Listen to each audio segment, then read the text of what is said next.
Maraming salamat po sa mga sumusuporta sa ating munting channel Mitsuki Official. Pa-donate po sana via GCash. Mga master, salamat. Huwag po sanang e-escape ang ads natin, mga master, salamat. Paki-like, share and subscribe. Maraming salamat and God bless. Kabanata 336. Ano ang problema nila? Napaisip si Mark sa sarili habang nalilito. Hindi pa niya nakita ang mga ito noon, lalo pa silang nagalit. Bakit sila nagsasalita sa kanya sa ganoong tono? Mukha ba siyang masamang tao? Dahil ba mahaba ang buhok niya? O dahil ba sa suot niyang lumang sando?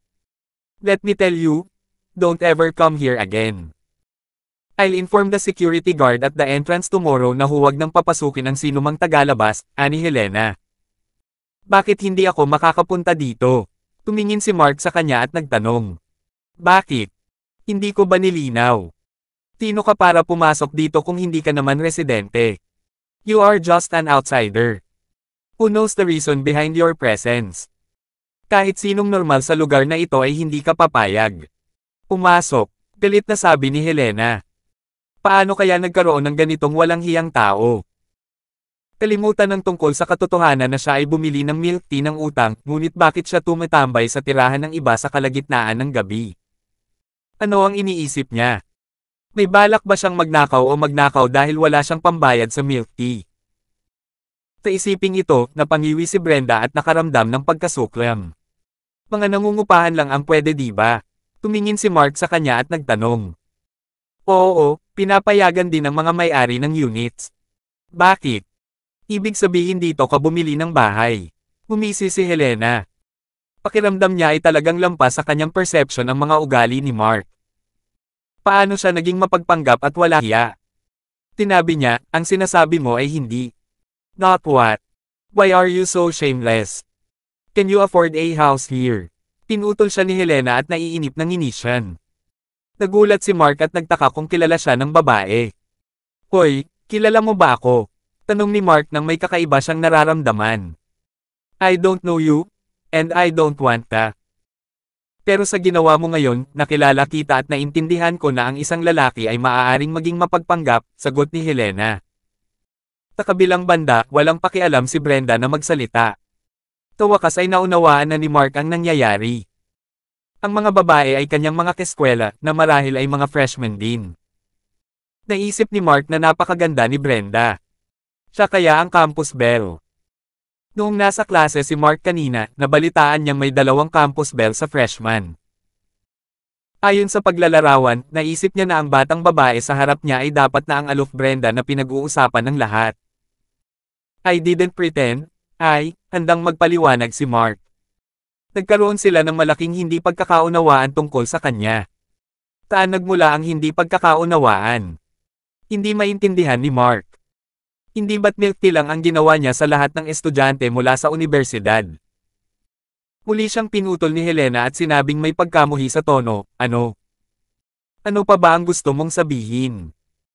Gusto mo bang ipakita na binili mo ang lahat ng tao sa paaralan ng isang tasa ng milk tea? Sa tingin mo ba ay hindi alam mo yon? Ano ang alam mo? Walang magawang sabi ni Mark. Tagang nalugi siya. Paano sila mag-aasal ng ganyan? You paid it on credit as you know the owner of the cafe. Baka hindi alam ng iba, pero kami, patuloy ni Helena. Nadaman niya na kailangan niyang i-break ito kay Mark doon at pagkatapos. Paid on credit? Sino nagsabi niyan? Tanong ni Mark na ikinagulat niya lalo. Iyon ba ay isang chismis? Tagot ni Helena, hindi mo na kailangang malaman kung sino ang nagsabi niyan. Anyway, hindi ka pwedeng magpanggap sa harap namin. Paliwanag ni Mark, sa palagay ko nagkakamali ka. Hindi ko ito binayaran sa utang. Ako rin. Mapusok na sabi ni Helena, tama na, ano ba ang pinapatunayan mo dito? Ang galing mo talagang magmayabang. Gusto mo bang sabihin na may bahay ka dito? Kaya ka nandito, di ba? Tama ka, nakabili nga ako ng bahay dito, sagot ni Mark habang kibot balikat. Nabili na ni Mark ang bahay na dating kay Lilibeth, bagamat si Queen ay ang okupado, nasa ilalim pa rin ito ng kanyang pangalan. Hahaha, stop pretending, okay. You really disgust me. Naiinip na sabi ni Helena na hindi naniniwala sa kanya. Ikaw, Walang imek si Mark. Pagkatapos ay nanunuya si Helena, pakidraft muna bago magyabang. Paanong makakabili ng bahay dito ang isang bumili ng milk tea ng pautang? O nagbayad ka rin ba ng utang? Sa tingin mo, may pakialam ba ang mga tao? O sa tingin mo kaya mong bilhin ang lahat ng pautang dahil lang sa makapal ang balat mo? Sa puntong ito, talagang ayaw na niyang magpatuloy sa pagsasalita. Ibinuka niya ang kanyang bibig para sabihin, I bought this place. Do you think? Then, Mark paused as he glanced at Helena.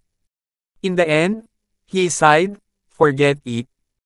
Kung hindi ka naniniwala sa akin, wala akong magagawa. Tinatimad akong ipakita sa'yo ang property ownership certificate ko. Hindi kailanman tatakbo si Mark sa itaas para kunin ang sertipiko. Oh, you have a property ownership certificate. Hindi napigilan ni Helena ang mapangiti habang umaalingaw-ngaw. Sumili din ang ngiti sa magandang bibig ni Brenda, ngunit napaka-ironic nito. Pwede bang tumigil ka na sa pagpapanggap? For God's sake, si Helena ay naiinip na habang patuloy, kung mayroon kang sertipiko ng pagmamayari ng ari-arian, ilabas mo ito at ipakita sa amin. Kaya mo ba yan? Let me have a look at your property ownership certificate. Hoy, bakit wala kang sinasabi? Gustong ipagpatuloy ni Mark, ngunit tumunog ang kanyang telepono sa sandaling ito. Kinuha ito ni Mark at nakitang si Lilibet ang tumatawag. Nagulat siya at nagmamadaling sinagot ang telepono, oo, sige, sasama ako kaagad. Pagkatapos noon ay nagmamadaling umalis si Mark. Anong klaseng tao yan? Sino ba naman ang kusang tumatawag sa telepono at aalis dahil lang hindi na niya naituloy ang usapan? Property ownership certificate. Crash certificate yata yun. Nadulas lang siya pagkatapos ma-expose. Hoy, magdahan-dahan ka, sasampalin kita. Tinuwanan siya ni Helena habang nagmamadaling umalis. Wala sa mood si Brenda na tingnan si Mark. Pumasok sila at pumasok sa elevator. How could someone like him exist? I'm shocked. How could he be so bongga? Brenda, do you think may babaeng magkakagusto sa isang tulad niya? Tanong ni Helena. Hindi niya naisip iyon maliban kung ang babae ay isang tanga. Stop it. Nagsasayang ka lang ng hininga, sabi ni Brenda sa kanya. Ayaw niyang banggitin ito. Okay, ayoko na rin siyang pag-usapan. Nakakadiri. Nga pala, kung talagang nagpapalit ng sasakyan si Aaron, bibigyan mo ba siya ng chance? Tanong ni Helena habang iniiba ang topic.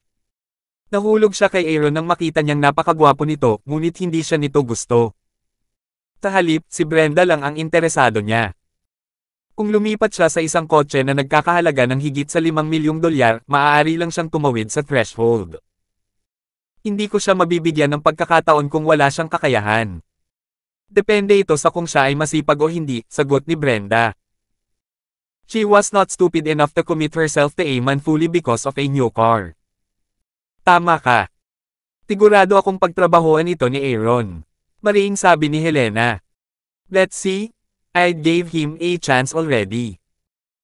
Let's see kung anong klaseng sasakyan ang makukuha niya next week, sabi ni Brenda nang bumukas ang pinto ng elevator at lumabas silang dalawa. Well, Brenda, I am just asking, huwag kang magalit.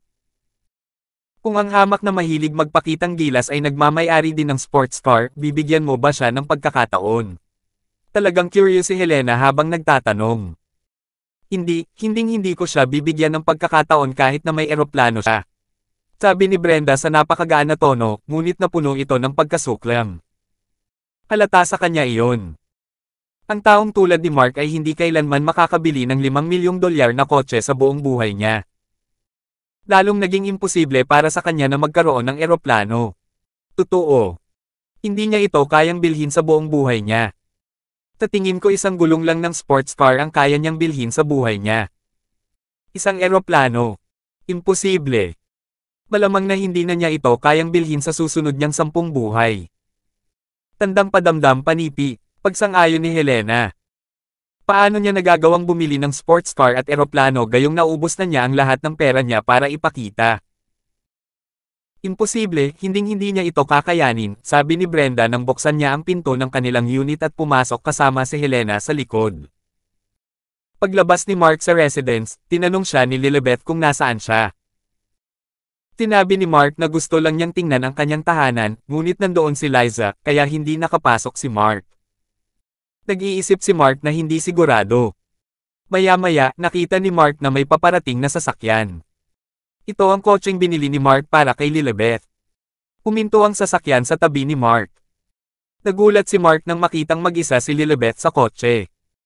Mabilis niyang binuksan ang pinto at pumasok, "Honey, na-miss kita ng sobra." Iyon ang pagkakataong ninanais ni Mark. Gayunpaman, napansin ni Mark na si Lilibeth ay basang-basa sa pawis. Ano ang ginawa niya? Pumunta ba siya para sa pagsasanay? Malamang iyon. Lumingon si Lilibeth at tumingin sa kanya ng seryoso ang mukha. Sabi niya, "Hobby, kumusta ang mga nangyayari sa paaralan ngayon?" "Everything was well. Pero hindi ako sanay sa absence mo. Sana maging teacher ka ulit sa school." So, Mark thrilled as he hoped so. Hindi pwede. May training ako ngayon." "Hobby, kailangan mong magsipag. Paano kung hindi mo ako mapapanalo?" Sabi ni Lilibeth na mas nag-aalala tungkol doon. Mas maaga sa araw na iyon, nakahanap si Liza ng isang lugar upang bigyan siya ng pagsasanay sa pakikipaglaban. Nagkaroon ng karanasan si Lilibeth at nadama niya na angkop siya sa sarangang iyon. Gayunpaman, alam ni Lilibeth na ang layunin ng kanyang ina ay hindi lamang makipag-away kay Ramon kundi makipag-away din kina Karen at Mark. Hindi iyon gusto ni Lilibeth. Hindi bababasa, ang laban kay Mark ay dapat magtapos sa isang draw. Kung hindi, paano masisiguro ni Lilibeth na mabubuhay si Mark ng mapayapang buhay sa hinaharap? Kabanata 337. Naintindihan ni Mark ang ibig sabihin ni Lilibeth. Hindi siya gaanong nagsanay kamakailan, at habang ang martial arts ay nangangailangan ng maraming pagsasanay araw-araw, sinimulan na talaga ni Lilibeth ang pagsasanay nito. Mabuti iyon. "Honey, gagawin ko." Desidido si Mark na makabisado ang martial arts. Iyon ay isang kinakailangang landas. Kung tutuusin, alam ni Mark na ang kanyang pinsan ay maaaring maging karibal niya ngayon. Paano siya lalaban kung hindi siya bihasa? Tumango si Lilibeth, "Bumalik ka na para magpahinga at ipagpatuloy mo ang pag-aaral ng mabuti bukas." "Hoy, wag mo akong tingnan ng ganyan." "Wag na." Medyo nalungkot si Lilibeth. Binigyang diin ng kanyang ina, si Liza na dapat siyang magkaroon ng malakas na kaisipan.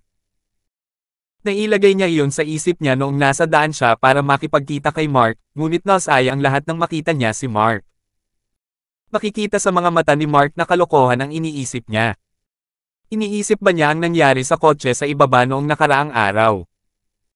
"Honey, I want to," bulong ni Mark. Hindi na malaya ni Lilibeth ang pagiging sexy niya ngayon.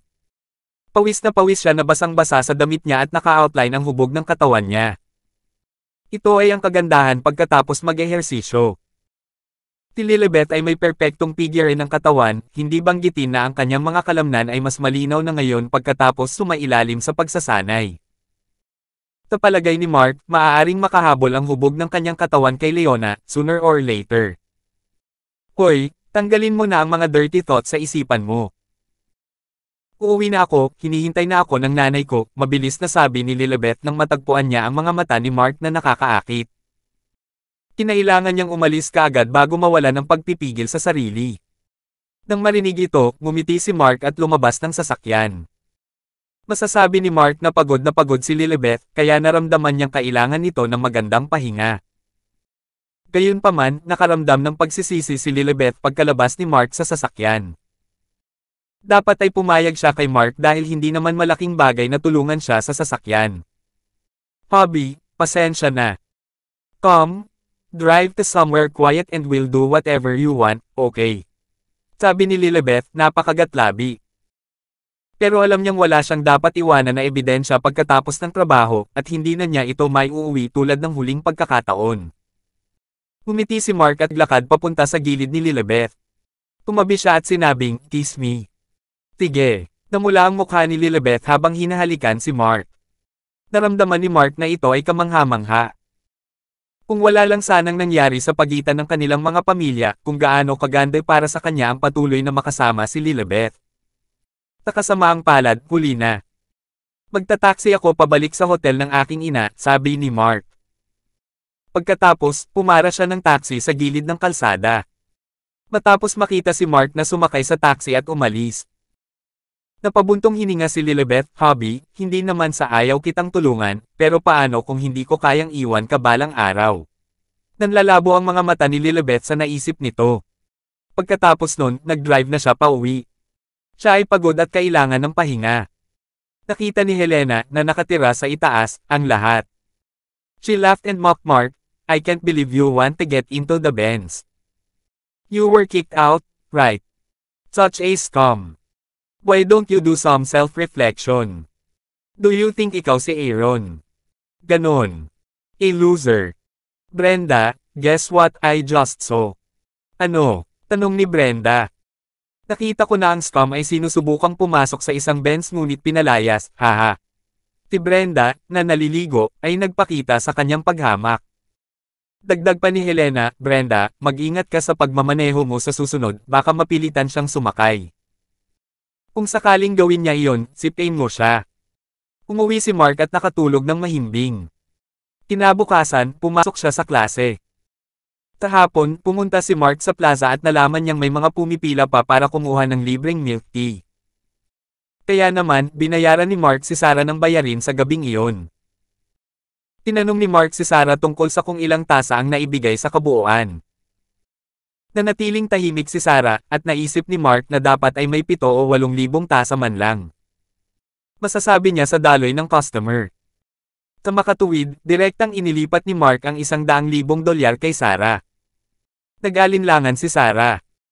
Siyempre, nagawa ni Mark na hikayatin si Sarah na tanggapin ang pera sa huli at sinabi ni Sarah, "Salamat." Nagkibit balikat si Mark, iyon ang nararapat sa kanya. Nakagat ni Sarah ang kanyang labi at sinabing, "Napalakas mo ang aking benta, dapat kitang ipagpalit ng pagkain bilang kapalit." Hindi ito gusto ni Mark sa ibang paraan. At dahil araw-araw na dinadala ni Sarah ang milk tea para kay Mark, ang mga inumin ay ganap na malusog at may iba't ibang lasa araw-araw.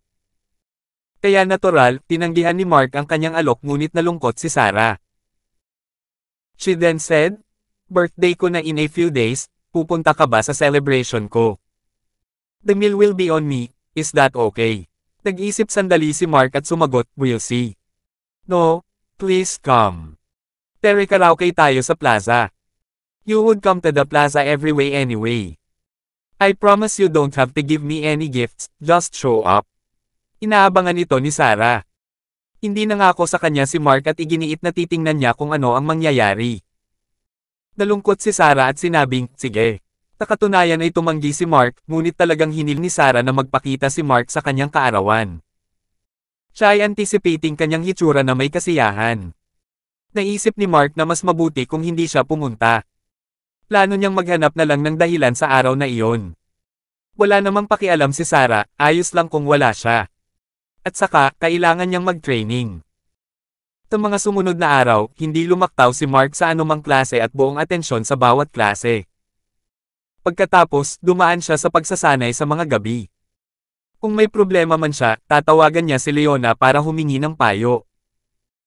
Gayunpaman, ang nagparamdam kay Mark na walang magawa ay ang boses ni Leona ay napakaamo. Matapos itong marinig ng madalas, napanaginipan niya si Leona sa gabi. Buti na lang at pinigilan ni Mark ang sarili na tawagan si Leona araw-araw. Kung hindi, hindi na magtatagal si Mark. Siyempre, makakasalubong pa rin niya si Lilibeth sa gabi, pero hindi si Liza. Babala iyon ni Lilibeth, kusa niyang iniwasan si Liza. Ang pagsasanay at ang boses ni Leona sa telepono araw-araw ay nagparamdam kay Mark na desperado. Isang araw lang ang nakalipas, hindi niya napigil ang kaladkarin si Lilibeth papasok ng sasakyan. Hindi naman tumanggi si Lilibeth, pero malabo ang kanyang mga mata. Mabilis na lumipas ang mga sumunod na araw. Sabado noon, at naisip ni Mark na dapat niyang kunin si Yolanda para bumili ng kotse. Isang gabi lang bago, ipinaalam ni Mark si Yolanda at hinayaan siyang maging handa sa umaga. Pagdating ni Mark sa plaza, nakahanda na si Yolanda. Nakasuot siya ng casual wear, isang pares ng loose jeans, isang blouse, at puting sapatos. Mukha siyang maganda. Ngunit hindi na itago ng mga maluwag na damit ang kanyang sexy body figure. Hindi siya mahilig magpakita ng hubog ng katawan, gaya ni Leona. Kung hindi, masisiyahan siyang tingnan ang katawan ni Yolanda araw-araw. Habang nag-iisip si Mark, nakaramdam ng kakaiba si Yolanda at nagtanong, ano bang nangyayari sa iyo? Tara na at mag-almusal muna tayo. Hindi tumutol si Mark. Naka-casual wear din siya. Pagkatapos, nag-almusal sila sa plaza bago mamili ng sasakyan. Mas mabuting tingnan mo muna. Anyway, may sports car na si Mark, kaya hindi na siya bibili ng isa pa. Sa residential area. Bumaba sina Brenda at Helena at sumakay sa kotse. Noong nakaraang araw, tinawagan siya ni Aaron at sinabing oras na para mamili ng Ferrari na gusto niya. At kaya, nagpa siya si Brenda na ipakilala ang isang magandang modelo kay Aaron dahil pamilyar siya sa Ferrari. Kasama si Aaron mamaya, dapat sumama ka sa akin, sabi ni Brenda habang iniisip na mas ligtas sa ganoong paraan. Iniisip niya kung iniisip ni Aaron na maaari niyang samantalahin siya sa pamamagitan lamang ng pagbili ng isang sports car. Paano ito naging posible? Siyempre, natuwa si Helena sa pagtag. Kung tutusin, gusto niya si Aaron at gusto niyang makasama, iniisip na baka sabay pa silang kumain mamaya. Kailan darating si Aaron? Tanong ni Helena na hindi na makapaghintay. Habang nagsasalita si Brenda, isang sports car ang nakita sa labas ng residential area. Aaron iyon. Buong-buo ang ulo ni Helena sa kanya. Ang gwapo ni Aaron.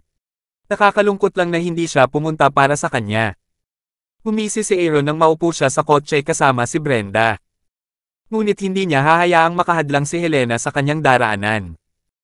Nagmaneho siya papunta sa kanila at sinabing, Brenda, kukunin lang natin ang kotse ko. 2 tao lang ang kayang tumanggap ng kanyang sports car. I'd better drive my car, simpleng sabi ni Brenda at pinaandar ang sasakyan, palabas ng residential area. Kumunat ang noo ni Aaron at ngumuso, nagpapanggap pa ba siya? Fine, I'll let her be. Taka siya tumawa ng masama sa sarili. Nitong mga nakaraang araw, araw-araw siyang tumatawag sa kanyang ina nang hihingi ng pera. Kawakas, binigyan siya ng kanyang ina ng $15 milyong at sapat na para sa kanya na bumili ng lahat ng uri ng kotse, kahit isang helicopter. Kaya naman, hindi na makapaghintay si Aaron na yayain si Brenda. Nang makitang itinaboy ni Brenda, sumunod naman si Aaron. Siya ang nagmamaneho ng kanyang Ferrari. Bagamat hindi masyadong maluho ang sasakyan, nakatawag ito ng maraming atensyon, kapwa inggit at inggit, habang tinatamasa ang atensyon ni Aaron. Bigla naman siyang ngumisi. Dahil nakita niyang nasa boss si Mark. Hindi ka ba boss? Bakit ka sumasakay sa boss? What a freak. Humph, sinasama mo pa ang manager mo. Siguro kung natulog ka na sa kanya. But she is so pretty, I guess you must have. Natulog na siya. Good for you. I'd want to sleep with her too if there is a chance. Nang makita si Mark na nahihirapan sa masikip na boss, hindi naiwasang mapatawa ni Aaron, kawawa ka, kailangan mong sumakay sa boss. Eto ako, bibili ng kotse na nagkakahalaga ng mahigit $10 milyong mamaya. Kabanata 338. Sa nakalipas na ilang araw, naniniwala si Aaron na si Mark ay nagmamay-ari ng isang plaza, isang sports car, at isang BMW. Ito ay dahil ang katotohanan ay nasa harap niya mismo. Nagtanong pa siya sa isang tao para makumpirma ito. Pero naisip niya, bakit magbibihis si Mark ng burara kung may-ari naman siya ng plaza? Bakit hindi siya nagdala ng mayaman na karisma? Paulit-ulit niya itong iniisip. Dahil ba mapagpakumbaba si Mark? Hindi niya akalain. Naisip tuloy ni Aaron na kahit may plaza si Mark, ang plaza lang dapat ang mayroon siya, kaya wala siyang dagdag na pondong panggasto sa pananamit. Sa madaling salita, dapat ay hindi kumikita ang plaza, o talagang lugi ito. Iyon ang dahilan kung bakit walang dagdag na pera sa paggasto si Mark. Nasira ang kanyang sports car at naduraj ang kanyang BMW, kaya, ang tanging pagpipilian niya ay sumakay ng boss. Iyon ang naisip ni Aaron. Ito ay may kahulugan sa kanya. Nang makita si Mark na kailangang mag-squash sa boss, natawa siya. Sa pagtapak sa pedal, tumunog ang kanyang sasakyan at si Aaron ay nagmaneho sa likuran ni Brenda, na iwan ang lahat sa boss na puno ng inggit.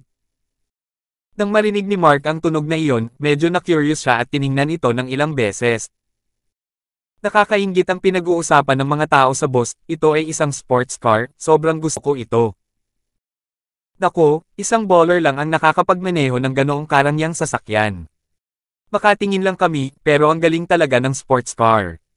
I wonder kung sino ang may-ari. Ibinaba ni Mark ang ulo at namula si Yolanda sa sandaling iyon. Masyadong masikip sa boss, kaya napahawak si Yolanda sa mga bisig ni Mark. Inilagay ni Yolanda ang kanyang mga kamay sa dibdib ni Mark at sinubukang iwasan ang pisikal na pakikipag-ugnayan kay Mark. Gayunpaman, nabigo siyang gawin iyon dahil napakaraming tao sa boss. Walang gaanong damdamin ang napukaw kay Mark, ngunit nang tumingin siya sa ibaba, nalaman niyang may makikita siya mula sa kwelyo ni Yolanda kung bubuksan ang isang buton. Mark ay hindi maglakas loob na tumingin dito. Napakasikip ng boss, paano kung napansin ni Yolanda ang kanyang reaksyon? Mapapahiya si Mark. Tutal, empleyado niya si Yolanda. Hindi siya komportable sa paglalakbay. Tawakas ay nakarating na sila sa tindahan ng sasakyan at natuwa siya na walang nakakahiyang pangyayari ang nangyari sa daan. Kinailangang pasalamatan ni Mark si Lilibet sa pagtulong sa kanya sa kotse noong nakaraang gabi. Sa kabutihang palad, si Yolanda ay nakayuko sa lahat ng oras. Ang lugar kung saan sila dumating ay kung saan binili ni Mark ang Porsche. Talaga, mga mamahaling sasakyan lamang ang ibinebenta dito. Kaunti lang ang mga tindahan ng Ferrari sa bansa. Nakita ni Mark ang isang modelo ng Ferrari at gayon din si Yolanda. Nang mapansin ni Mark na nakatingin dito si Yolanda, tinanong niya kung gusto niyang bumili ng sports car. No, it's for company's use. It must be commercial. Siyempre, hindi gugustuhin ni Yolanda ang isang sports car dahil hindi ito praktikal. Dahil may Porsche si Mark, ayaw na niya ng isa pang sports car, kaya walang masyadong tingnan. Ang ninanais ni Mark ay isang Benz G-Class. Ang sasakyang ito ay maaaring tumawid sa bansa at ito ay maginhawang magmaneho kahit saan. Ito ay hindi masyadong mahal, nagkakahalaga ng humigit kumulang $2 milyong. Nag-iisip si Mark na bumili ng Rolls-Royce, isang Bentley, o isang katulad nito. Ngunit pagkatapos ng maingat na pagsasaalang-alang, nagpa siyang huwag na.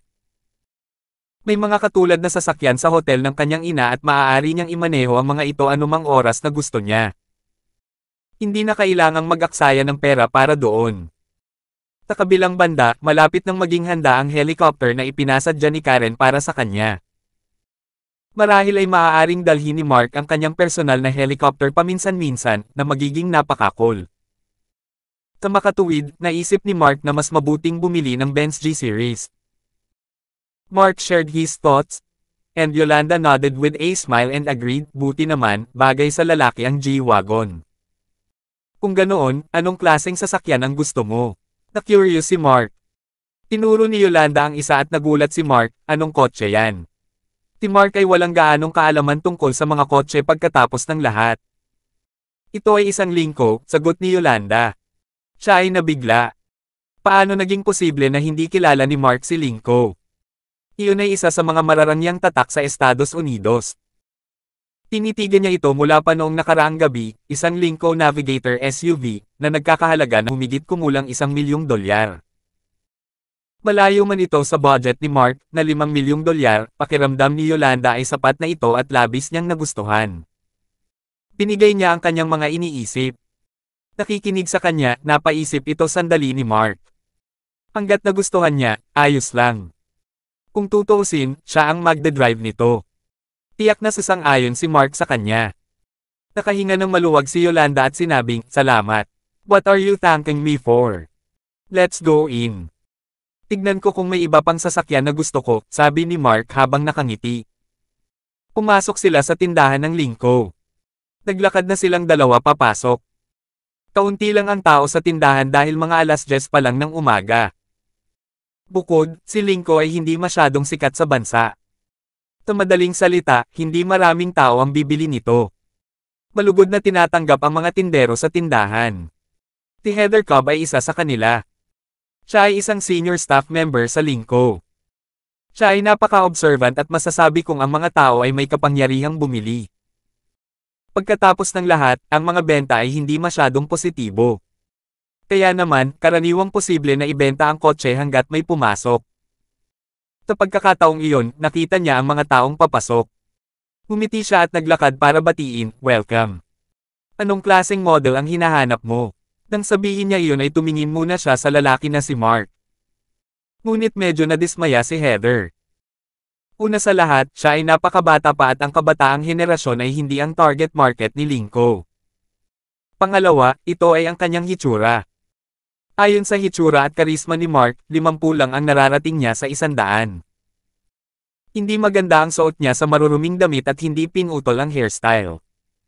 Ang gayong tao ay hindi magiging costumer ni Lingko. Agad na inalis ni Heather si Mark. Para naman kay Yolanda, naramdaman ni Heather na napakaganda niya. Parang fresh graduate siya, kaya wala na rin siya sa target market ni Lingko. Kung tutuusin, karamihan sa mga sasakyan ni Lingko ay parang komersyal at karamihan ay mga taong nasa edad 30s lang ang may posibilidad na magustuhan ito. Sa kanyang opinyon, pareho lang silang nagbabalak na tumingin sa paligid. Nakakadismaya ang ginawang pagsusuri ni Heather. Siya ay medyo nasaraan ng loob. Dahil hindi sila ang target market, paano sila makakabili ng kotse? "Kumusta, gusto kong tingnan ang Navigator," sabi ni Yolanda. Hindi alam ni Mark kung sino ang tinutukoy ni Yolanda, kaya itinuro niya ang isa sa kanila at nagtanong, "Is that the one?" "Hindi, ibang model yan ni Lingko. Parang Nautilus," paliwanag ni Yolanda. "Oh, mukhang mabait din yan," kibat balikat ni Mark. Napasulyap si Heather kay Mark at napabuntong hininga sa pagkabigo. Hindi man lang niya alam ang sasakyan, paano niya nagagawang bumili. Ang presyo ng isang Navigator ay sapat na para makabili ng 2 o 3 Nautilus. Nandyan na ang Navigator, patuloy na pagpapakilala ni Heather. Dinala niya doon sina Mark at Yolanda. Nagniningning ang mga mata ni Yolanda habang hinawakan ang sasakyan. Ang kotse ay mabuti, talagang mahusay. Ngayong nakita na ni Yolanda ang totoong pakikitungo, talagang nagustuhan niya ito. "Pwede ba tayong pumasok at tingnan?" Nakangiting tanong ni Yolanda, medyo kinakabahan siya. Siyempre, pinagbuksan siya ni Heather ng pinto ng kotse at pumasok na rin si Mark. Ang sasakyan ay maluwang, bilang isang SUV ay mahusay pagkatapos ng lahat. Gayunpaman, inisip ni Mark kung ito ay magiging napakalaki para sa Yolanda. Tila hindi na kailangan ang pag-aalala ni Mark dahil hindi naman masama ang kakayahan ni Yolanda sa pagmamaneho. Bagamat bihirang magmaneho si Yolanda pagkatapos mabangkarote ang kanyang pamilya, kakayanin niya ang ganitong sasakyan. "Mark, ano sa tingin mo?" Tanong ni Yolanda kay Mark, higit sa lahat dahil si Mark ang magbabayad, kaya kailangan niyang magtanong ng malinaw. "It's great," sinabi ni Mark ang totoo. "Pwede bang magpa-test drive?" Tanong ni Yolanda sa tindera. Nang marinig ito, nag-alinlangan si Heather, "Gusto mo ba talagang bilhin ito?" Sa isip niya, wala sa kanila ang target market ni Lingko. Masyadong mababa ang posibilidad na makabili sila ng sasakyan. Hindi ba sayang ang gasolina at oras kung dadalhin nila ito para sa pagmamaneho? Naramdaman pa ni Heather na kakakuha lang nila ng lisensya sa pagmamaneho at pasimpleng dumating para sa pagsasanay. "Oo, sabi ng boss ko, maganda daw. Bibili ako kapag nasiyahan ako pagkatapos ng test drive," sagot ni Yolanda. Napabuntong hininga si Heather sa loob. "Boss." Ang lalaking ito na nakakuha lamang ng 50 puntos para sa kanyang hitsura ay isang boss. Tinong maniniwala dyan? "Well, nasa iyo ba ang driving license mo? Ipaparehistro kita at aayusin ko ang test drive mamaya," magalang na lang at sinabi ni Heather. Pagkatapos, kinuha ni Yolanda ang kanyang lisensya sa pagmamaneho at hiniling kay Mark na maghintay sandali habang siya ay nagparehistro. Walang problema si Mark dito, pero gusto rin niyang i-test drive ito para lang ma-experience. Kaya, sinundan sila ni Mark at kinuha ang kanyang lisensya sa pagmamaneho, "Pakirehistro din para sa akin. I'd like to test drive it too." Pagkatapos kunin ni Heather ang driving license ni Mark, mas lalo siyang nadismaya nang makita niyang wala pang 6 na buwan ang nakuha nitong driving license. Nako, sigurado siyang pumunta sila rito para sa pagsasanay. Kabanata 339. Sa huli, pumayag lang si Heather at nagparehistro para kay Mark. Inaasahan niya na maaari silang pumunta upang bumili ng isang Lingko na kotse kapag sila ay umabot sa edad na 30s. Kahit na ang mga pagkakataon ay maliit o kahit na halos imposible, tumingin siya kay Mark at naisip na sulit ito. Kaya lang niyang tanggapin dahil gusto nilang makalanghap ng sariwang hangin. Karaniwan, magkakaroon ng test driver at isang test driving route na partikular na idinisenyo para sa layunin. Hindi na kailangang pumunta ng isang tindero, ngunit nagboluntaryo si Heather, kaya pumayag ang kanyang supervisor. Sandali lang.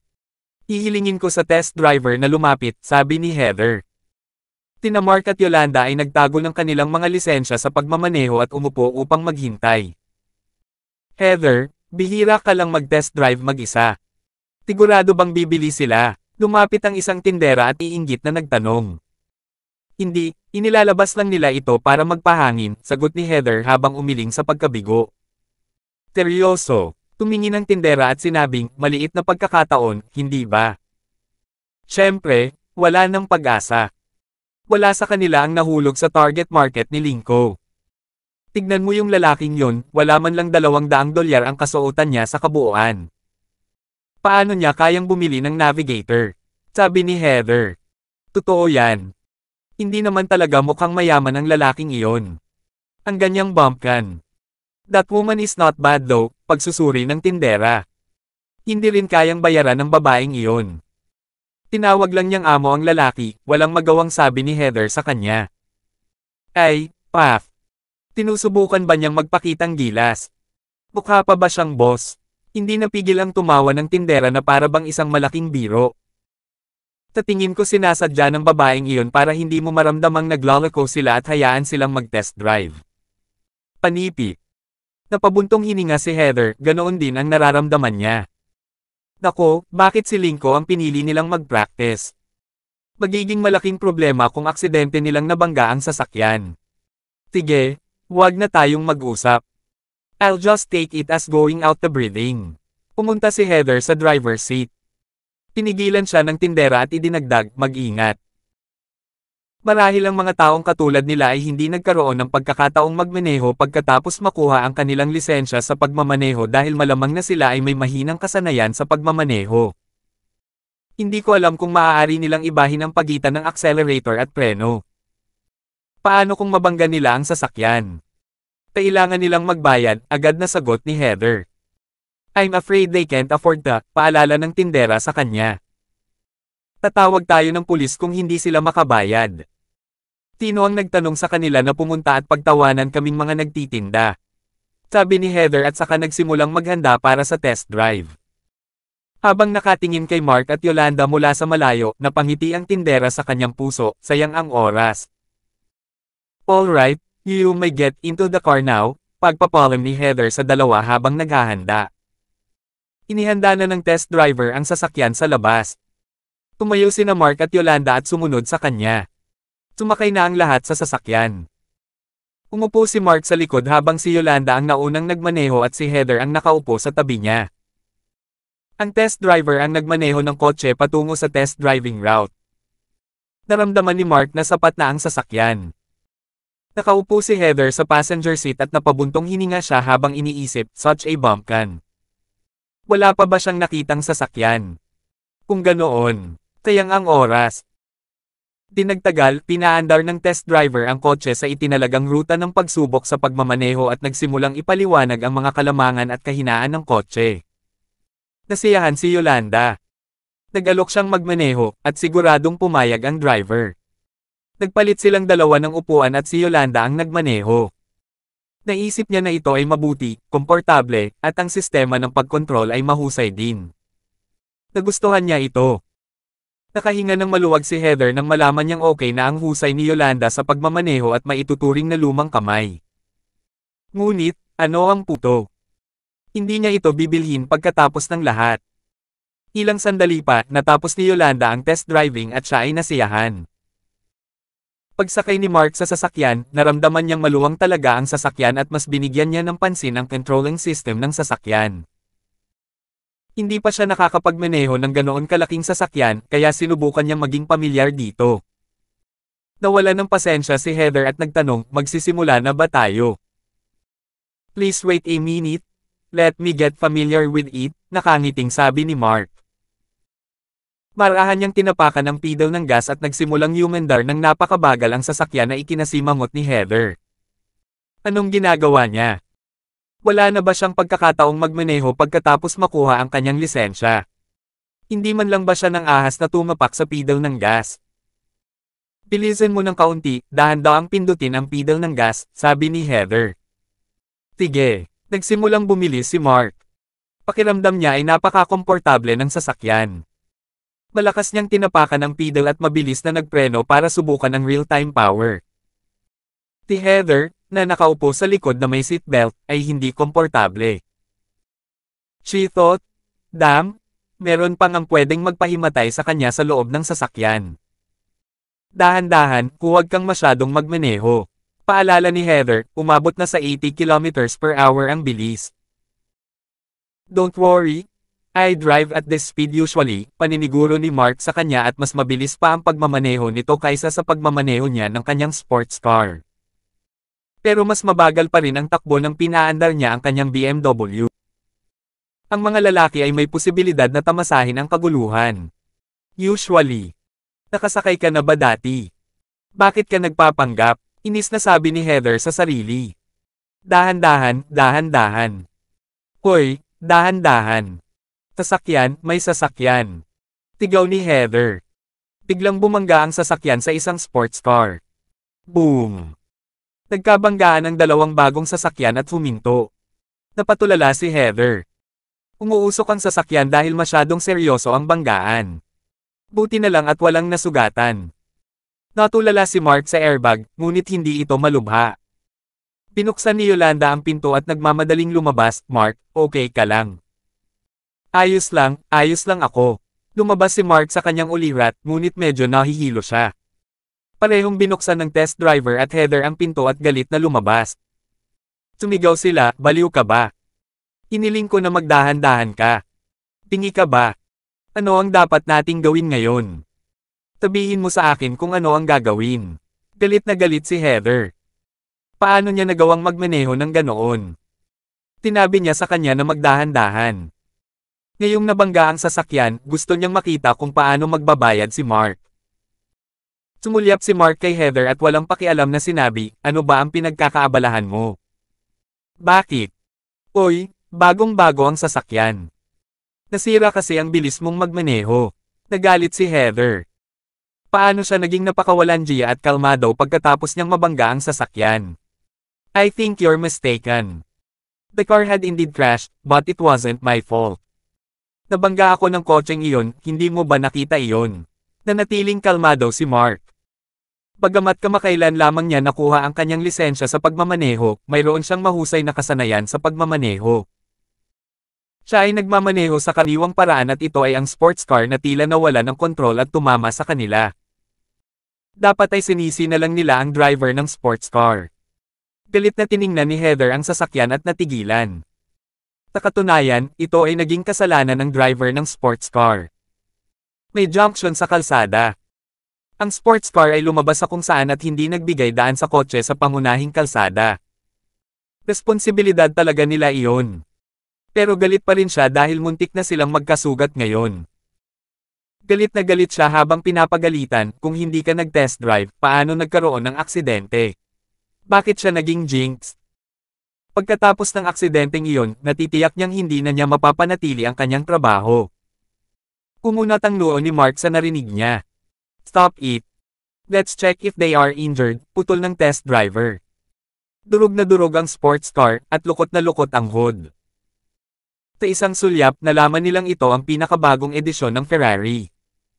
Buti na lang, kasalanan nila. Maya-maya lang ay bumukas ang pinto ng sports car at lumabas ang dalawang lalaki at babae. Mukhang nataranta ang lalaki habang natulala sa airbag. Hindi na kailangang sabihin, ang taong iyon ay si Aaron, na gustong bumili ng kotse. Ang Ferrari ay nakuha ang kanyang magarbong at parehong Brenda at Helena ay nagustuhan din ito, kaya sila ay test driving ito.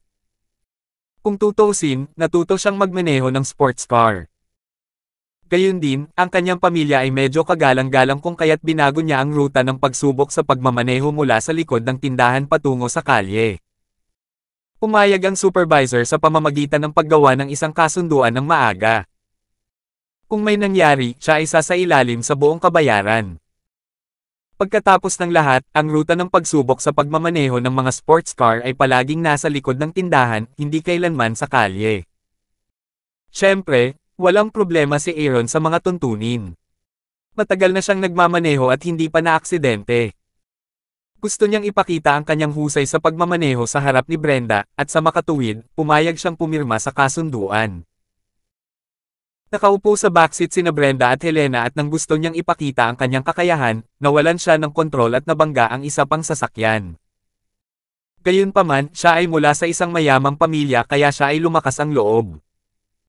Pagkalabas niya, umungol siya, "Anong ginagawa mo?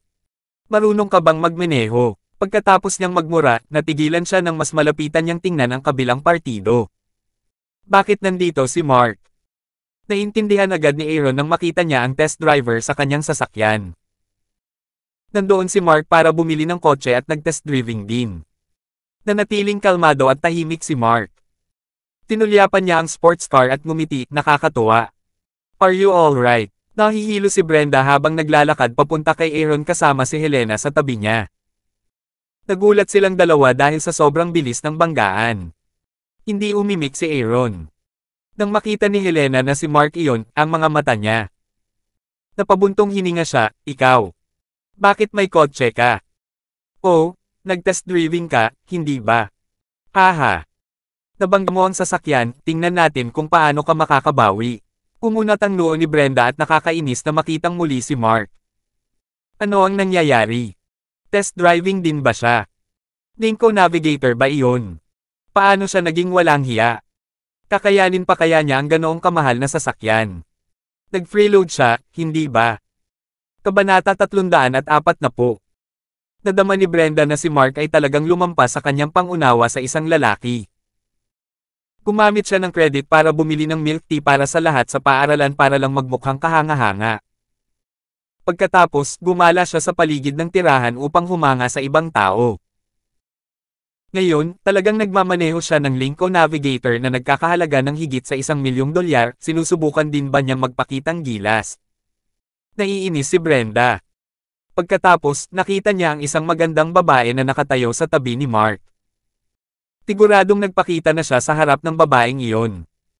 Iyon ang dahilan kung bakit sila nagkakaroon ng test drive. Napakasamang trick. Hoy, natulala ka ba?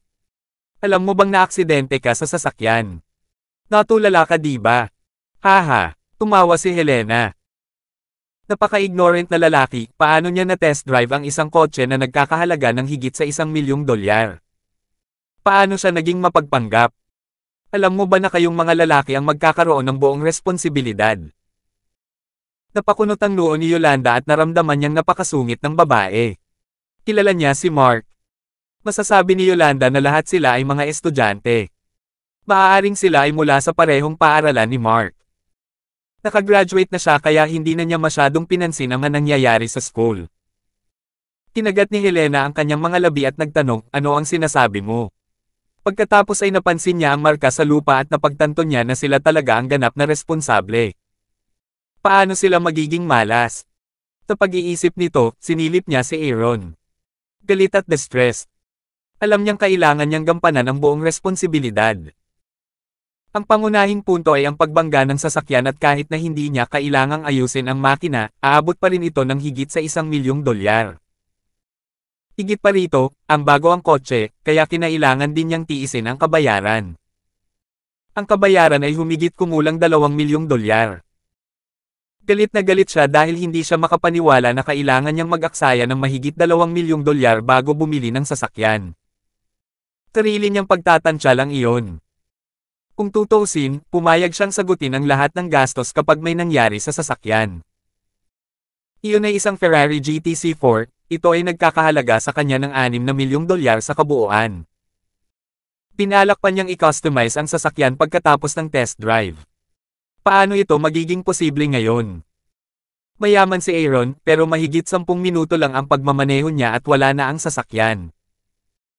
Kinailangan pa niyang magbayad ng ilang milyon-milyong dolyar pa, paanong hindi siya madi-distress. Lalo niyang hinamak si Mark ngayon at nagmura sa loob, "Fop.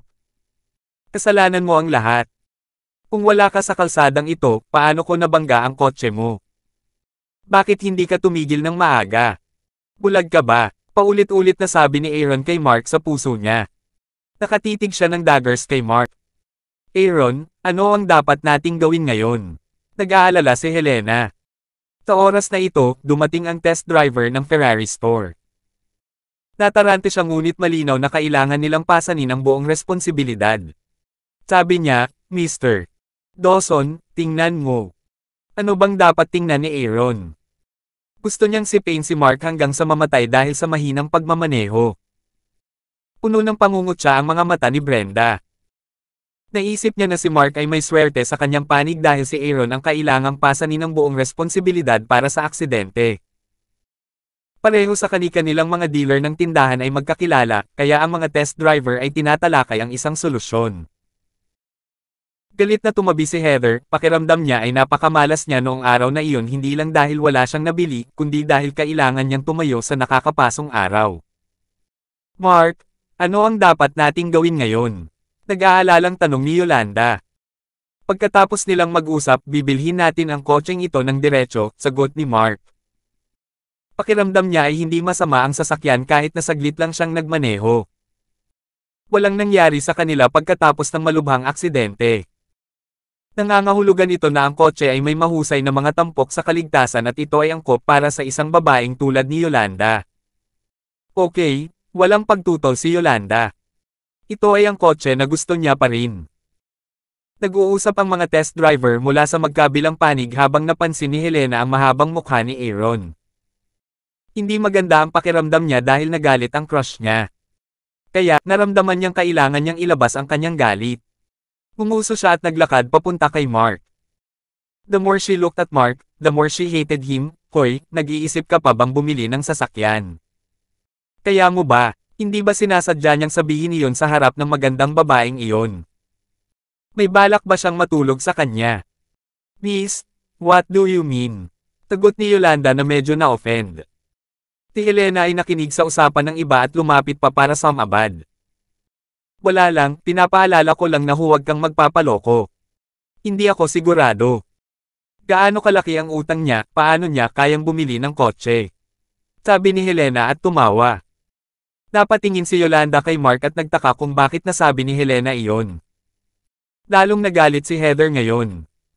Nagkakilala pala ang magkabilang panig at baon pa sa utang si Mark. What on earth are you trying to say? Nagsimulang mayrita si Yolanda.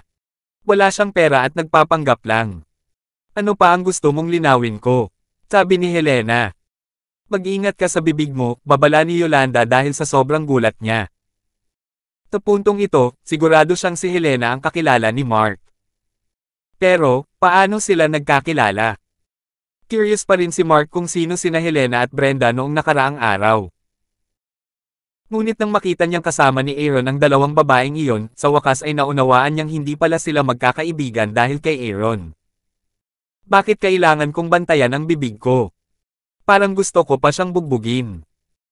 Pumunta siya rito na nagpapanggap na may test drive, at sa huli ay nagdulot ng gulo kay Aaron. Tinitiyan ni Helena si Mark, nag-aapoy ang mga mata sa galit. Pakitandaan na kasalanan mo ang lahat. Malamig na sabi ni Yolanda. Kaway ni Helena, so ano? Kayang bayaran ni Aaron. Pero kung ikaw ang dapat yumako ng buong responsibilidad, I bet this guy cannot even afford it even if he sell himself off. Naisip ni Brenda, may gusto ba sa kanya kung ipagbibili niya ang sarili niya? Anyway, hindi ko siya gusto. Are you sure I can't afford it? Nagsalita si Mark, napakalma ng boses niya. Yes. Are you trying to say that if you were to take full responsibility, you can afford it? Are you kidding me? Humisi si Helena. Pakiramdam niya ay nakakatuwang kutsain siya, kahit papaano, may bulalas niya si Aaron. Seryoso ako. Kayang-kaya ko, sabi ni Mark. Ikaw. Tingnan mo lang sarili mo. How is it possible? Nagsisimula ng maging agresibo si Helena. Hoy, tama na. Manahimik ka na. Si Yolanda, na bihirang magalit, ay hindi napigil ang tumahol sa kanya. Masyadong sarcastic ang babaeng iyon na parang sasampalin siya sa mukha. Humph, sino ka para tumahimik ako? Sino ka sa tingin mo? Be aware of the danger you're in, who knows, baka gusto kanyang matulog balang araw, sabi ni Helena at tumawa habang si Brenda naman ay nagpakita rin ng mapang-uyam ng ngiti. Brenda would never simply sleep with any man. Only the person who could afford a $5 million sports car ay maaaring maging kwalipikado para idagdag siya sa WhatsApp, iyon ang kanyang pamantayan. Ikaw, nawala ang mukha ni Yolanda sa galit. Ano ang ibig niyang sabihin? Si Mark ay hindi interesado sa kanya. How could he sleep with her? The point was that she wouldn't agree after all. Her focus was on her career. Kinailangan niyang tulungan si Mark na palawakin ang kanyang negosyo para mas lumago pa siya, iyon ang priority niya. Oh, tama ba ang hula ko? Senyales ba ng guilt ang galit mo? Muling nguya si Helena. Parang kahit sinong lalaki kayang lokohin ka, bakit ang dali mo? Hindi na nakatiis na pakinggan ni Yolanda, pero noon pa lang, nagkasundo na ang dalawang test driver. Kailangang pasanin ni Aaron ang buong pananagutan kahit na magsumbong sila sa pulisya. Wala siyang magawa tungkol dito. Namutla ang mukha ni Aaron. Hindi lamang siya dapat gumawa ng buong kabayaran para sa Ferrari, ngunit kailangan din niyang magbayad para sa katapat. $6 na milyong ang nawala ng ganoon. Dumudugo ang puso niya. Dahil sa nakasanayan na niyang gumastos ng marangya, nililimitahan ng kanyang ama ang kanyang buwan ng allowance. Kung hindi dahil sa awa ng kanyang ina, hindi siya magkakaroon ng pera pambili ng sasakyan. Siyempre, walang pagtutol si Mark. Kailangan lang niyang bumalik para magbayad at umorder ng navigator para kay Yolanda. Aaron, okay ka lang. Nag-aalala si Helena. Lumapit din si Brenda at inaliw siya. Ngumuso si Aaron at tinitigan si Mark, what full responsibility? It's impossible. I am from the Dawson family. If I demand you to compensate, you have to obey. Naisip ni Aaron na imposibleng tanggapin ng pamilya Dawson ang buong responsibilidad para sa kabayaran. Hindi ba si Mark ang nagmamay-ari ng masamang plaza? Ano kayang background ang meron siya? E ano ngayon? Hindi ba siya kakayanin ng pamilya Dawson? Nagulat si Mark sa mayabang na ugali ni Aaron at iniisip kung ano ang gagawin ni Aaron. Hindi napigilan ni Mark na matawa. Hoy, how dare you laugh? Si Aaron ang nagbayad dito. Brace yourself. Tinaman ng tingin ni Helena si Mark. Ngayon lang niya napagtanto na ang pamilya Dawson ay napakalakas, kaya hindi ito isang malaking bagay para sa kanila. Walang pakialam si Heather sa sitwasyon. Pagkatapos ng lahat, hindi mahalaga sa kanya kung sino ang magbabayad. Kung si Mark iyon, magsusumbong siya sa pulis kung hindi niya ito kayang bayaran. Kumunat ang noo ni Mark, naging mabangis ang mga mata. Nang makita ito, natakot si Helena, anong meron, loser? Ano ang gusto mong gawin? Sabihin mo sa akin, sino ang iyong mga magulang? Tanong ni Aaron habang papalapit. Maaaring ito ay ang pamilyang Orleans. Hindi pa niya narinig ang tungkol sa kanila. Kaunti lang ang pamilya ng Orleans sa bansa. Walang ekspresyon sa mukha ni Mark. Sa tingin mo makakatakas ka kung tatahimik ka. Ang swerte mo, nabangga mo ang kotse ko. Ikaw ang dapat magbayad, gets mo ba? Humisi si Aaron. Are you asking me to compensate when it's your fault? Nagkibit balikat si Mark na walang ekspresyon. Hindi, ikaw ang may kasalanan, nabangga mo ang kotse ko. I'm from the Dawson family, you're nothing. Naiintindihan mo ba? Inulit ni Aaron at malamig na tumikim, sa tingin mo ba masusuklian kita? Sa panaginip mo. Forget what they doing, keep on doing. Oh.